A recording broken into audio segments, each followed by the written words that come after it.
Bonjour à tous. Depuis les années 70, Saint-Quentin-en-Yvelines a de tout temps considéré la problématique des transports comme l'un des enjeux majeurs du développement de son territoire. D'ailleurs, l'agglomération dispose du premier réseau de bus francilien juste après celui de la RATP. Dans les années à venir, l'offre de transport devrait considérablement s'améliorer sur Saint-Quentin-en-Yvelines avec par exemple l'arrivée de la ligne 18 ou bien encore d'Autolib. Alors comment tout cela va-t-il se passer? Quelle est l'offre actuelle de transport sur Saint-Quentin-en-Yvelines? On en parle dans votre Ski Mag.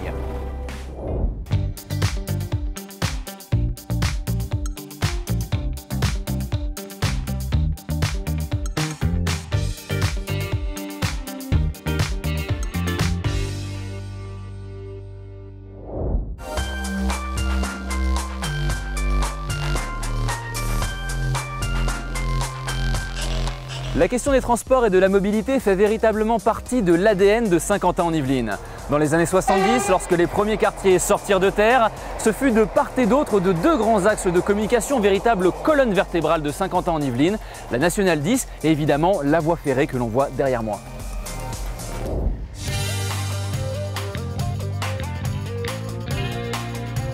Depuis, les voies de communication se sont multipliées sur Saint-Quentin-en-Yvelines. La communauté d'agglomération compte bien poursuivre et améliorer l'offre de transport vers et depuis son territoire et même intramuros, indispensable puisqu'elle ambitionne de faire partie de la Silicon Valley à la française. En 2014, elle était la première collectivité francilienne à approuver son plan local de déplacement. Saint-Quentin-en-Yvelines est le deuxième pôle de développement économique après la Défense et par conséquent regroupe un grand nombre d'entreprises et également de logements. Nous avons des axes routiers qui sont quand même très saturés, donc l'offre de transport est essentielle à la continuité de ce développement économique et attractivité du territoire. Aujourd'hui, Saint-Quentin-en-Yvelines compte 7 gares réparties sur tout son territoire. La gare de Montigny-le-Bretonneux, inaugurée en 1975 au moment de la création de la ville nouvelle dont elle porte le nom, la gare a été entièrement rénovée pour devenir un pôle multimodal. Ravalement de façades, plus de commerces, nouvelle gare routière, des équipements indispensables pour accueillir 70 000 personnes par jour. Depuis le 1er janvier, 3 nouvelles gares ont rejoint le périmètre de Saint-Quentin-en-Yvelines. Plaisir-Grignon, Plaisir-les-Clés et Villepreux-les-Clés. Cette dernière a fait l'objet d'une rénovation entre 2009 et 2010, afin notamment de faciliter l'accès aux personnes handicapées. Les gares de Coignières, Trappes et La Verrière sont les plus anciennes du territoire.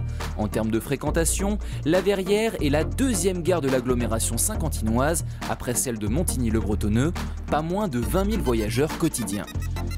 Le réaménagement de la gare de La Verrière et de ses abords fait partie des grands projets de Saint-Quentin-en-Yvelines. Début 2017, les travaux de doublement du pont Guichouleur qui est derrière moi devraient commencer. En fait, ce doublement permettra de fluidifier le trafic entre le centre-ville de Maurepas qu'on voit là-bas au loin et la gare de La Verrière.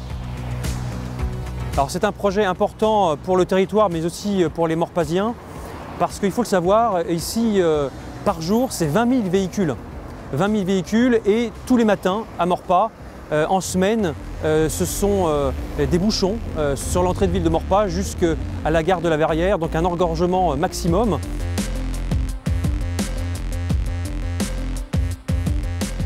Et pour comprendre le calvaire enduré par de nombreux automobilistes, je vous propose une petite expérience. Donc là, je pars du centre-ville de Maurepas et mon objectif c'est de rejoindre la rédaction à Guyancourt en passant par la RN10. Donc pour ça, je vais devoir franchir le pont Guichouleur.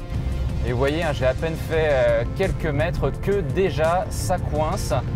Alors, aujourd'hui, je suis plutôt chanceux parce que j'aurais pu me retrouver bloqué dès le rond-point d'entrée de ville. Ça arrive très régulièrement. Donc maintenant, il ne me reste plus qu'à prendre mon mal en patience. Là, on arrive à proximité du fameux passage piéton qui crée en général les embouteillages. Ça fait plus de 10 ans que l'agglomération de Saint-Quentin est sur le projet qui voit enfin le jour puisque les travaux vont commencer l'année prochaine, début 2017. Pour 26 mois, donc 26 mois de travaux, ce n'est pas rien. Il y a vraiment le pont à doubler, des aménagements de voirie à créer, même en termes qualitatifs, ça va tout changer. Puisque là, derrière moi, nous avons quand même un urbanisme vieillissant qui a plus de 40 ans. Donc là, c'est vraiment une opportunité aussi pour améliorer le cadre de vie des habitants. Alors concrètement, qu'y a-t-il dans ce projet qui coûtera environ 12 millions d'euros? Il comprend notamment une voie dédiée à l'intégration urbaine du transport en commun en site propre qui reliera à terme les gares de Trappes et de la Verrière, la sécurisation du franchissement de la RN10 pour les piétons et les cyclistes, et une nouvelle voie qui permettra aux automobilistes de rejoindre la gare et l'actuel parking de stationnement. Vous l'avez compris, dans les années à venir, la gare de la Verrière est amenée à devenir un véritable pôle multimodal. Mais plus largement, c'est l'ensemble de ce quartier qui va se transformer dans le cadre du projet urbain La Verrière-Gare Bécane. Le carrefour de la Malmedonne deviendra un giratoire et un pôle de développement économique verra le jour, transformant ainsi profondément le visage de la commune. Les étudiants, les travailleurs et même les vacanciers qui transitent par les 7 gares de Saint-Quentin-en-Yvelines bénéficient pour l'instant de 3 lignes. Plusieurs projets ferroviaires devraient voir le jour dans les prochaines années.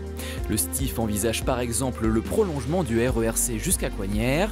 Par ailleurs, la tangentielle ouest reliera en 2019 Achères à Saint-Cyr-l'École, facilitant ainsi les trajets domicile-travail vers le bassin d'emploi de Saint-Quentin-en-Yvelines. Enfin, projet très attendu, une nouvelle ligne verra le jour d'ici 2024, la ligne 18 du Grand Paris Express qui reliera Versailles-Chantier à Orly. À Saint-Quentin-en-Yvelines, il est prévu de construire une nouvelle gare dans le quartier de Villaroy à Guyancourt, Saint-Quentin-Est. Ce projet est primordial pour le territoire. Saint-Quentin accueille des chercheurs de niveau mondial avec le développement de Saclay, d'universités, de pôles de recherche, l'opération d'intérêt national. Il est plus qu'une évidence que la ligne 18 est indispensable pour permettre entre autres l'accès via les aéroports, que ce soit Orly ou Roissy, de ces chercheurs pour venir justement se rendre sur le plateau de Saclay et contribuer donc au développement économique et à la notoriété du territoire.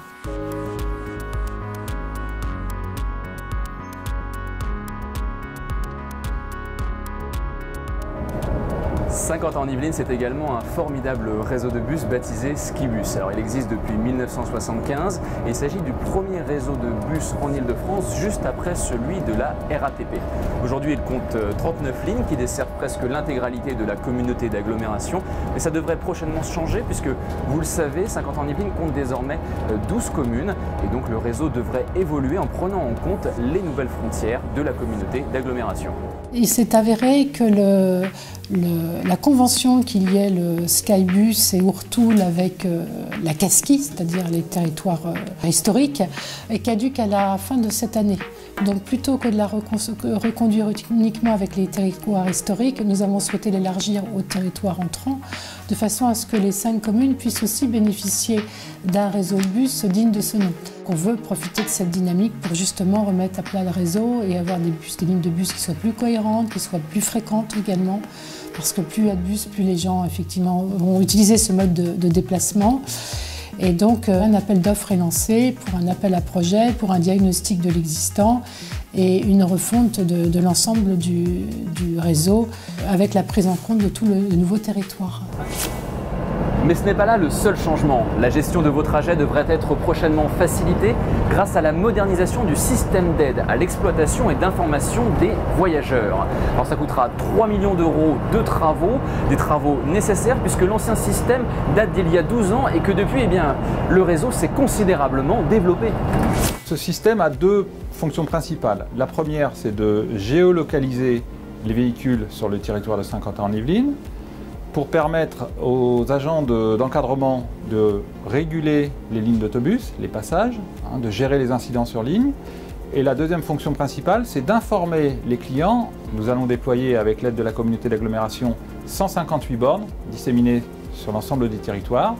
Et ces bornes d'information permettront aux clients de connaître les 2 prochains passages des autobus, de connaître bien sûr l'heure, et ils pourront avoir des messages à titre commerciaux ou au niveau des problématiques d'exploitation du réseau. Donc en plus de l'information en temps réel, nous mettrons en place d'ici l'été une information via des QR codes qui seront apposés sur les abribus et puis une application via les smartphones. La modernisation du système d'aide à l'exploitation et d'information des voyageurs se fera cet été. Pas d'inquiétude, cela n'aura aucune incidence sur vos trajets.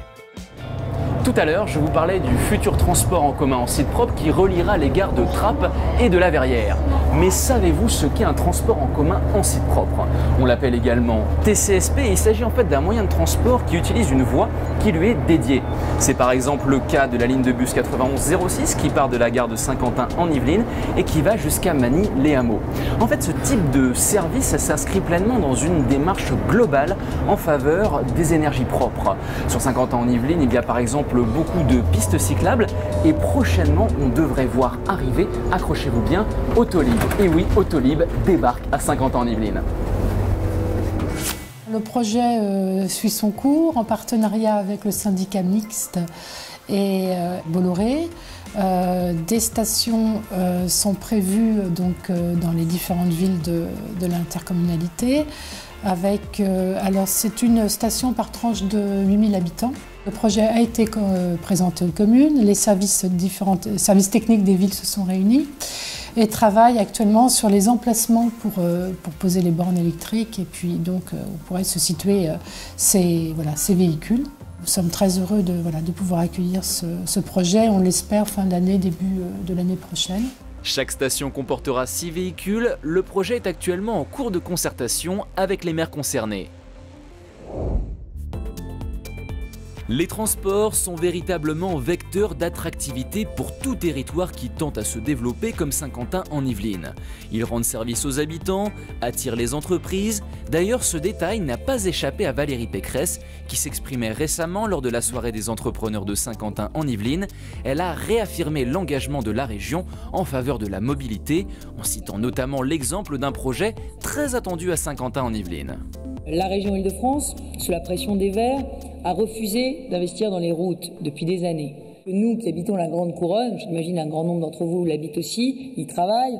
Je veux dire, on prend malheureusement trop souvent la voiture parce qu'on n'a pas d'autre choix et on se retrouve bloqué pendant des heures dans les embouteillages.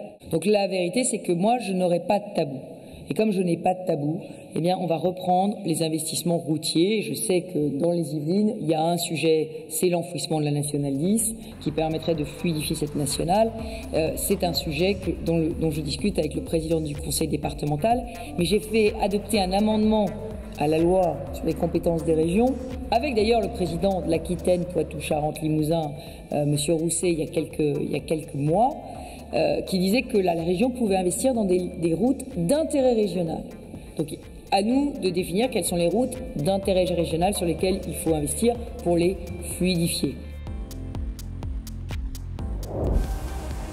Et voilà, Skimag, c'est fini pour aujourd'hui, mais on se retrouve très vite pour un nouveau numéro. D'ici là, en train, en bus, en voiture, en Autolib ou en vélo, portez-vous bien. Ciao, bye!